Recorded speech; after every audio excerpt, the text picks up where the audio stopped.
No one is special. You make them that way by the way you see them, but the way you see something will always change, especially if you let it. And embracing change is so necessary. If you don't embrace change, if your brain is stuck in the past constantly, worrying about what could have been, hanging on to the good times, you're closing yourself off to the future and ultimately leveling up the next version of yourself.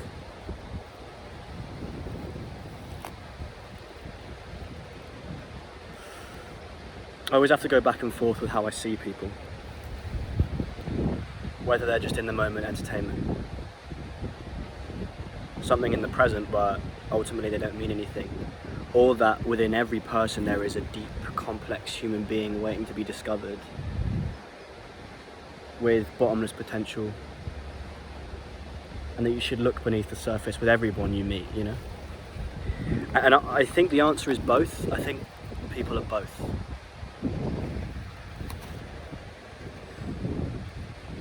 There's this phrase that one of my lecturers at my university that I used to go to, that he taught us, and I think is perfect for this, and to be honest, is perfect for life. And that phrase is hold on tightly, let's go lightly. And what I think that means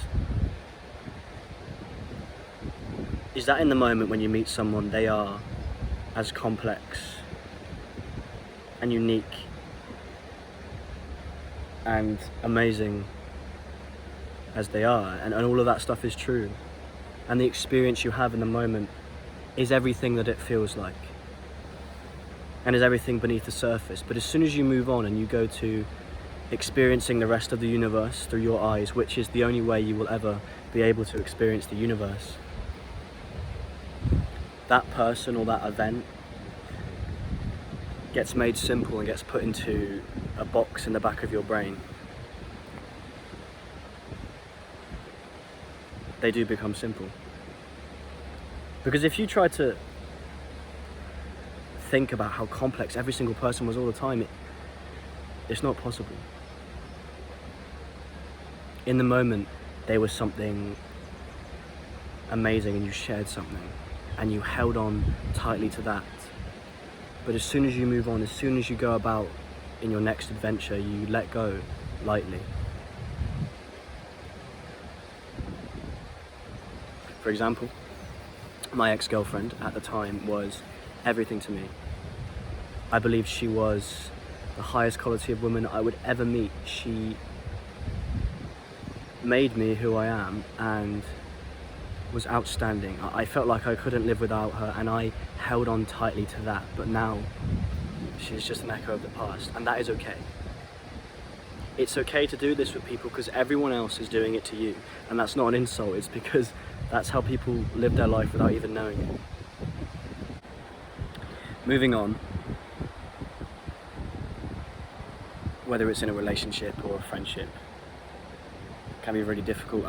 Without the right mindset, you can just stay in the past, and the longer you do that, like I said, you just close yourself up to new opportunities, new people, new experiences, new versions of yourself. And it is all about mindset, which most things in life are. Some people are a lot better at it than others, and I've had to train myself to be. I used to be quite bad with this sort of thing. I used to get really attached to certain people or certain concepts, and when I couldn't be with them, it used to destroy me. Even if like the thing I was attached to wasn't inherently a bad thing, like say that I was having there was this one really good night, but the fact that that night was over and that I would never be able to emulate it sort of destroyed me, because maybe for that one night I felt like I wasn't alone. It's interesting because growing up, especially in secondary school, I never really felt like I never really felt like I properly fit in.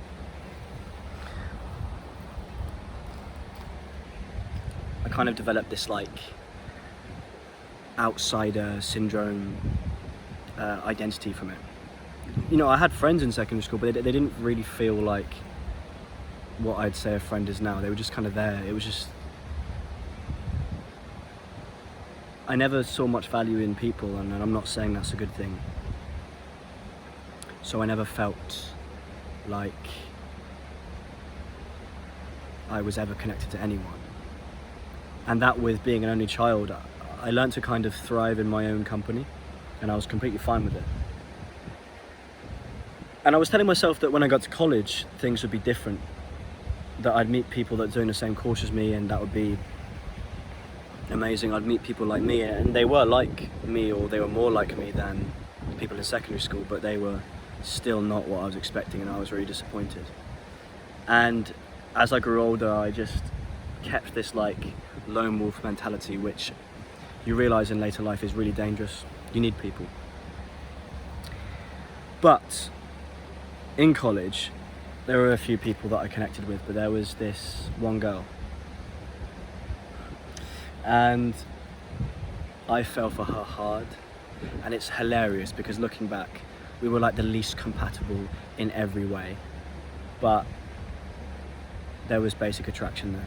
And I think just because I hadn't had a proper connection with someone, I was looking for something deeper.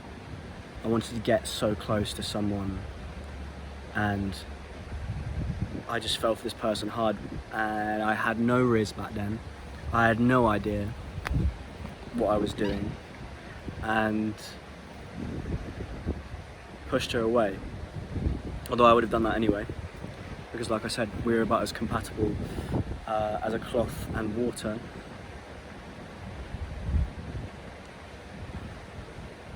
What? Because we were about as compatible as a sponge and the ocean. But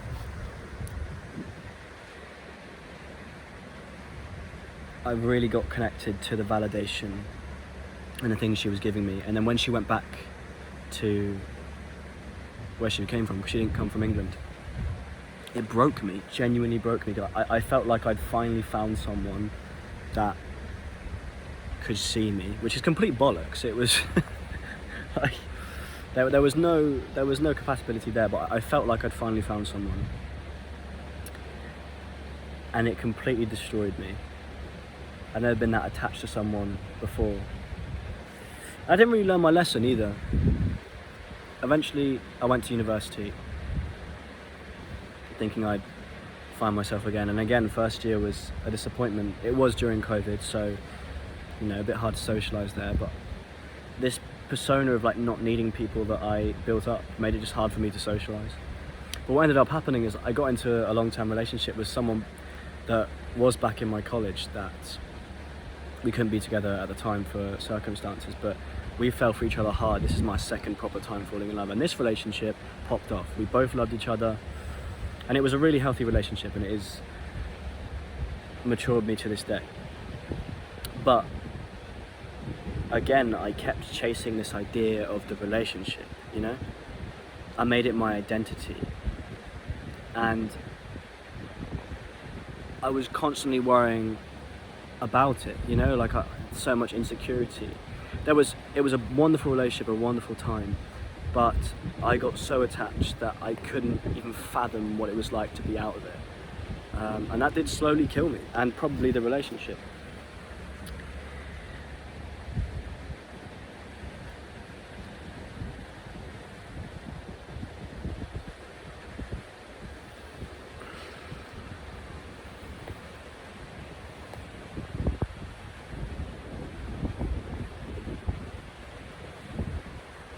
I, at moments at the time, felt like I'd finally found someone, and that was great. This was around my second year, and also I developed quite a few friends in my course, and I felt like I finally found my people. But because I was the relationship guy, and my personality was just in other people, I was just so focused on other people, because I just wanted to let people in. That was my whole thing. I didn't know myself. I completely lost myself, and even though I had all these people around, I had a relationship, I still most of the time felt alone, and I spent most of the time trying to run from that feeling. Then third year came around, I was single, and I finally started to find myself. You know, I still had a lot of love for everyone on my course, but I didn't spend too much time around them. I didn't give them as much of myself as I used to. And technically I was more lonely, but for the first time in my life, I didn't feel alone. I found a friend to this day who is now like my brother, and he has made me realize that when it comes to friendships, it's definitely quality over quantity, because you can have like a whole group of people, but you can only give so much of yourself to people at a time. And when you find someone who doesn't expect anything from you, you don't expect anything from them, but you're both just there to see each other succeed, that's brotherhood. And I fucks with it. And university was great, and where I lived at the time was great, and I felt like I'd found my home, like properly. I'd never felt at home anywhere, and I finally found it. And now I'm deciding to move to the other end of the country to pursue something and completely let it go. And I'm fine with that, and I'm going to teach you the mindset. When I started university, I was painfully insecure and very closed off to people, but by the time it came to the end, through social skills and networking, I knew so many people in my town, to the point where like, I could just walk down the street to get something from the shop and I'd see someone I knew from uni, from the gym, from work, or just that I'd met at times. And this isn't me bragging, saying like I'm Mr. Popular, it's just when you treat people right, they treat you right, and that's how it is. And I felt like it was like a kingdom that I had, you know? And I didn't know every single person on a deep and personal level, but I was okay with that. Because I had my close friends, and in the moment these people were entertainment, or they were value to me, and then I let go lightly.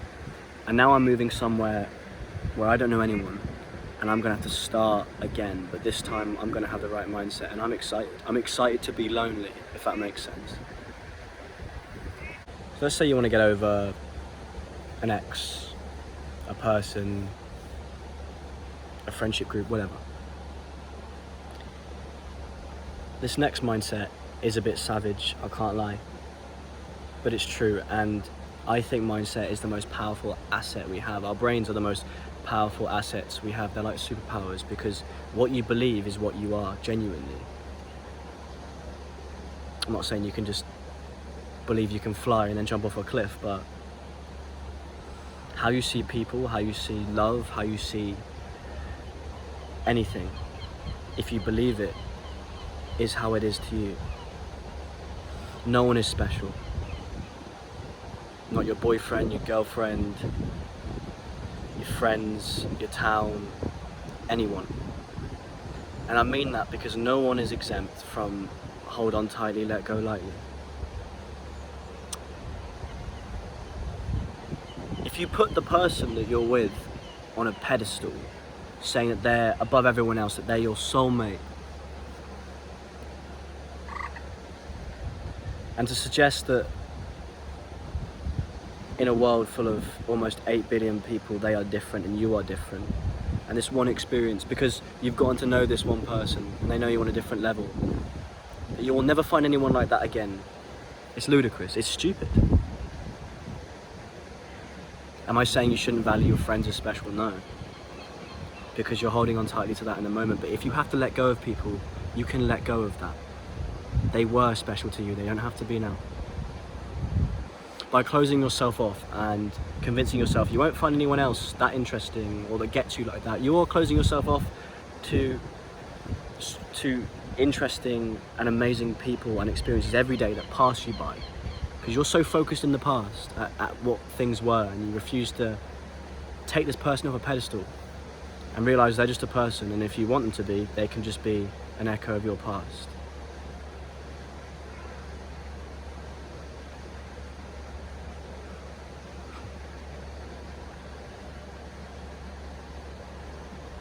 You can experience with the right mindset, new people, new friends, new relationships. But to do that, you have to be open and you have to be present with an eye on the future. And when it's time to upgrade yourself, to move on, to reach that next level, you have to let them go a lot of the time. And in a way, that's not savage, that's just the nature of life, because no one, including you to other people, no one is exempt from the phrase, hold on tightly, let go lightly. So I'm not saying look to your friend and tell yourself they're not special. Because if they are to you, then they are. But let's say you can't be friends anymore for whatever reason, in a month, a year, a decade. It's okay to go, they were special to me, but now they're just another human being, now they're just an echo. Because you're letting go lightly. Holding on to something that isn't anymore will only do you damage. No one is special, including you. Well, you are special to yourself. That's because that's the only way that you can perceive the world. What I mean by including you is that there are people, most likely, if you've been in relationships, that adored you, that don't anymore, that look back on you fondly, but you're just a fond memory, you're just in the box in their head. And learning to do the same isn't savage, it's just staying present. And that's the best thing you can do. Now, I'm not saying you can just let go with this mindset and avoid feeling sad about something. Of course not. Sadness comes with everything, and it's part of letting go, it's part of the process. But sadness is just as beautiful as the excitement and happiness of experiencing something for the first time, you know? It's all a part of the same picture. You can't run from sadness. What you should do is embrace it like all your other emotions, and when you have to let something go, embrace that sad feeling with a smile, knowing it's growing pains, making you stronger and taking you to your next destination. So hold on to the phrase I said, hold on tightly, let go lightly, and stay present, but with an eye on the future, because another thing that helps you let go is having goals to strive towards. If you're just sat around with nothing to strive towards, it's a lot harder to tell yourself that no one's special and I'm fine. You need to have goals, because goals and purpose take you to places that you could have never fathomed were possible, or that you could have never even expected. Goals take you to new experiences, new people, new places. And I know finding purpose, which purpose is so important. So important. Finding purpose is not easy, but you're not going to find it sitting around, stuck in the past, refusing to let go of someone or something. You're going to find it being open to change, into new things. And when you do find it, it's beautiful. And purpose changes as well. Letting go of purpose is a big thing. Most of the time, 80% of the time, put your goals and your purpose above everything. Above making friends or trying to feel something. Put your life mission as the main thing you strive for. And when you do this, you'll become your authentic self. And ironically, through practicing to let go and not be too attached to concepts and people, you'll find that that's when you start to make like proper close friends, because there's no expectation there. You're not clinging on to them, they're just there for the ride. Life's funny like that, like when you stop chasing something, it comes to you most of the time.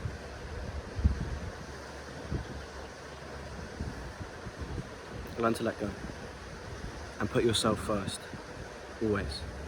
My name is Aidan, and my idea of purpose is chasing my perfect self through self-improvement. I want to impact the world positively, and I want to bring other people along with me on that ride. I want to improve the world first, starting with myself. Ultimately, I want to bring back positive masculinity and the idea of being a positively masculine role model, and I want to help others to do the same. Keep an eye on this channel, and if you feel like it, join me on this journey. And I'll leave you with one more phrase, and that phrase is, say less, do more.